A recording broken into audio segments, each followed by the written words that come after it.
Old patient में, जैसे कि जिनकी उम्र 70 से 80 साल का हो चुका है, तो उनका एक सिंपल सा कंप्लेन होता है कि उनको बैक एक हो रहा है, मतलब रीढ़ की हड्डियों में दर्द हो रहा है या बहुत ही कमज़ोरी हो रहा है। और बाद में जब हम लोग पता करते हैं तो उनको कैंसर प्रोस्टेट निकल के आ जाता है। तो कैंसर प्रोस्टेट का निकलना एक बहुत ही कॉमन बात आजकल देखा जाता है, और लोगों को पता ही नहीं चलता है कि उनको कौन से कंप्लेन में क्या क्या हो सकता है।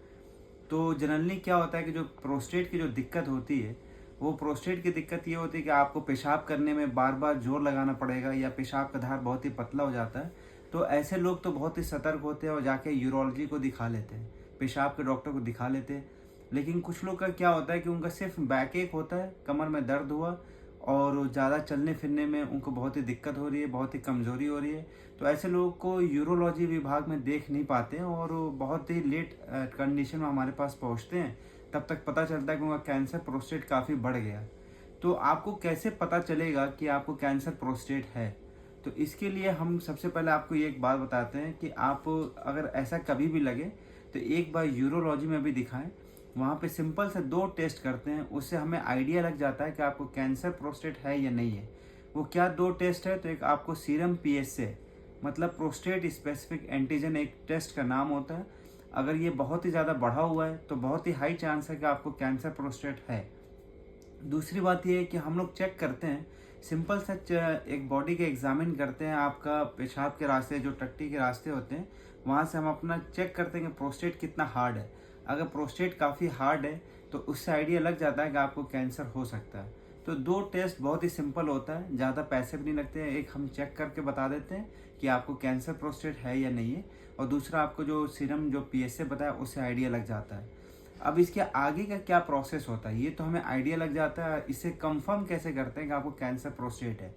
बाकी मैंने कई जगह के लोगों को देखा हुआ है, काफ़ी अनयूजुअल सा उन्होंने अप्रोच बना रखा है, जो नहीं होना चाहिए वही हो जाता है। जैसे हमारे पास पेशेंट आते हैं कि उन्होंने बायोप्सी करा लिया है, उसमें कैंसर प्रोस्टेट आ गया। देखिए, ये बात सच है कि कैंसर प्रोस्टेट के लिए सबसे ज़रूरी जो टेस्ट होता है वो बायोप्सी होता है, उसी से कंफर्म होगा। लेकिन पूरा इलाज कराने के लिए ये ज़रूरी है कि आप बायोप्सी से पहले पहले एमआरआई कराइए। एमआरआई पहले ही आपको सीटी स्कैन या एमआरआई जो भी आप उस रीजन के कराना चाहते हैं पहले ही कराइए। क्या होता है कि जब हम बायोप्सी कर देते हैं तो वो जो एनाटॉमी होता है प्रोस्टेट का, वो डिस्टॉर्टेड हो जाता है, वो ख़राब हो जाता है।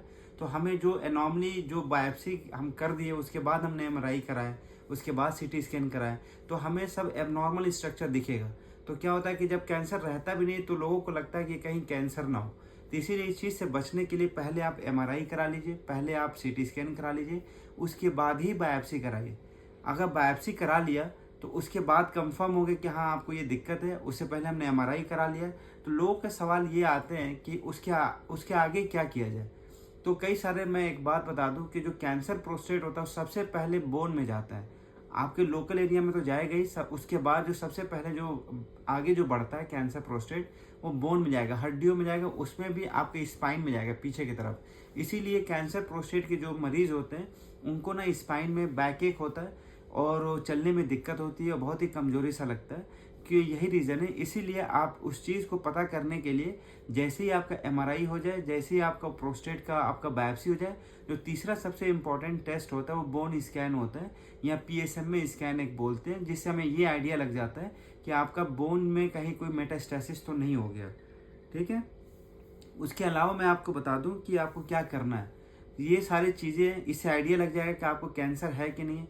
फिर उसके बाद हमें ये आइडिया लगाना होता है कि क्या कैंसर फैला तो नहीं है। अगर फैलने के लिए देखना है तो मैंने आपको बता दिया बोन स्कैन।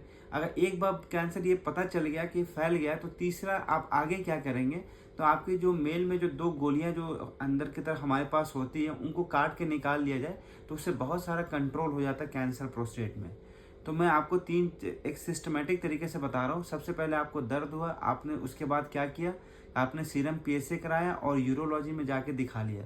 उसके बाद आपने एमआरआई कराया या आपने सीटी स्कैन कराया। उसके बाद आपने बायोप्सी कराया, उसमें कंफर्म हो गया कैंसर है, तो उसके बाद आपने बोन स्कैन कराया। अगर मान लीजिए आपका बोन स्कैन में फैला हुआ आ गया, अगर आगे जाके अंदर लग रहा है कि हर जगह फैल चुका है, तो चौथा स्टेप मैंने आपको बताया कि आपको दोनों गोलियां निकलवानी पड़ेगी और दवाइयां स्टार्ट करने पड़ेगा। अब मान लीजिए आपका फैला हुआ नहीं आया है, तो ऐसे कंडीशन में क्या करते हैं, तो ऐसे कंडीशन में 2-3 ऑप्शन हम मरीज़ को देखते ये है कि मरीज़ की लाइफ एक्सपेक्टेंसी कितना है, कितना दिन तक वो जी सकते हैं, 10 साल है, 20 साल है, यंग पेशेंट है, ओल्ड पेशेंट है, किस तरीके के पेशेंट का स्टेटस है, वो हम लोग अपने आप में सर्टिफाई कर लेते हैं। एक बार लगता है कि पेशेंट अगर काफ़ी लंबे दिन तक चल सकते हैं, तो ऐसे पेशेंट में हम लोग ऑप्शन देते हैं कि वहाँ पे जो एरिया में जो प्रोस्टेट के कैंसर हो गया है, उसको पूरा काट के निकाला जाए, उसके बाद उसको हम रेडियोथेरेपी या कीमोथेरेपी स्टार्ट किया जाए। अब कोई पेशेंट का ऐसा लगता है कि लाइफ एक्सपेक्टेंसी काफ़ी कम है, तो हम लोग उसको एज इट इज़ छोड़ देते हैं, सिर्फ सिम्टोमेटिक ट्रीटमेंट देते हैं। क्योंकि सबसे अच्छी बात ये है कैंसर प्रोस्टेट के साथ कि इसका जो ग्रोथ रेट होता है बहुत ही स्लो होता है, बहुत ही लेट स्टेज में जाके आपको सिम्टोमेटिक होगा, बहुत कंडीशन ख़राब होगा। तो अगर आप जिनको लगता है कि बहुत ज़्यादा ओल्ड एज हो चुके हैं, बहुत ज़्यादा कंडीशन ख़राब है, तो आप उनका कुछ ऑपरेशन ना कराएं। ऐसे कंडीशन में सिम्टोमेटिक ट्रीटमेंट देना ही ज़्यादा सही है। ये एक सिंपल सा ओवरव्यू है जो एक कैंसर प्रोस्टेट के बारे में सबको जानना चाहिए। ओवरऑल जो सबसे अच्छा मैनेजमेंट होता है, अगर सही टाइम पे अगर कोई बंदा अगर यूरोलॉजी के पास आ जाता है, तो ये कैंसर प्रोस्टेट बहुत ही अच्छे से मैनेज हो जाता है। पहले के टाइम पे लोग बहुत डरते थे इस प्रोस्टेट कैंसर से, अभी बहुत ज़्यादा ट्रीटमेंट अवेलेबल है जिसमें देखा गया है कि बिल्कुल सही हो जाता है।